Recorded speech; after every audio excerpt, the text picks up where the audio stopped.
मित्रों, श्री कृष्ण कहते हैं, जो अपने पैर पर खड़ा होने का प्रयास करता है वही सच में सफल होता है। ये मत सोचो कि तुम सब कुछ में परफेक्ट नहीं हो, क्योंकि बहुत सी चीजें तुम्हारे बिना भी परफेक्ट नहीं हो सकती। हुनर सब में होता है, फर्क सिर्फ इतना है कि किसी का छिप जाता है और किसी का छिप जाता है। ढूंढना है तो ख्याल करने वाला ढूंढो, क्योंकि तुम्हारा इस्तेमाल करने वाले लोग खुद तुम्हें ढूंढ लेंगे। वृक्ष कभी इस बात से दुखी नहीं होता कि उसने कितने पुष्प खो दिए।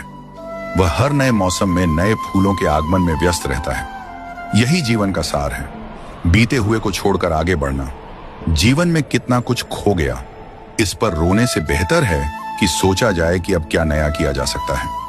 सच्ची सफलता उसी में है जो अतीत से सीखकर भविष्य को संवारता है। सिर्फ वक्त के भरोसे बैठना मूर्खता है। किस्मत का खेल अनिश्चित है, लेकिन मेहनत करने वालों के हाथ कभी खाली नहीं रहते। मतलबी खामोशी बेमतलब की बातों से कहीं बेहतर होती है। इस दुनिया का सच यही है कि जो लोग कंधों पर उठाकर चलते हैं वही मिट्टी में मिलाने का काम भी करते हैं। इसलिए हर शब्द स्पष्ट बोलो, चाहे कोई खुश हो या रूठ जाए।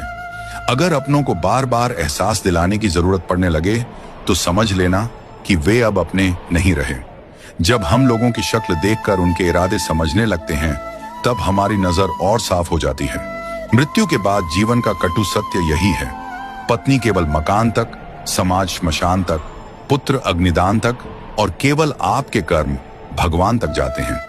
रिश्तों की सच्चाई और इंसान की फितरत, जिस रिश्ते में ईमानदारी ना हो वह निभाने लायक नहीं होता।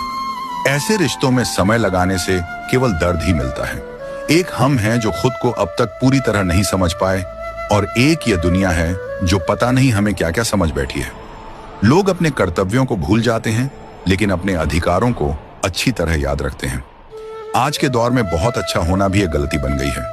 लोग सोचते हैं कि या तो आप कोई दिखावा कर रहे हैं या फिर आप मूर्ख हैं। खुद को समझने के लिए साहस चाहिए, लेकिन दूसरों में बुराई खोजने के लिए कोई विशेष गुण नहीं चाहिए। ये तो हर कोई कर सकता है। रिश्ते बर्फ के गोले की तरह होते हैं, बनाना आसान लेकिन संभाल कर रखना मुश्किल। मित्रों, कमेंट में अपनी राय जरूर लिखिएगा, ताकि हमें पता चले कि आपको हमारी आज की यह प्रसंग कैसा लगा।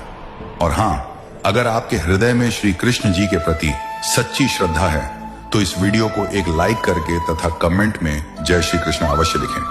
जय श्री कृष्ण, राधे राधे।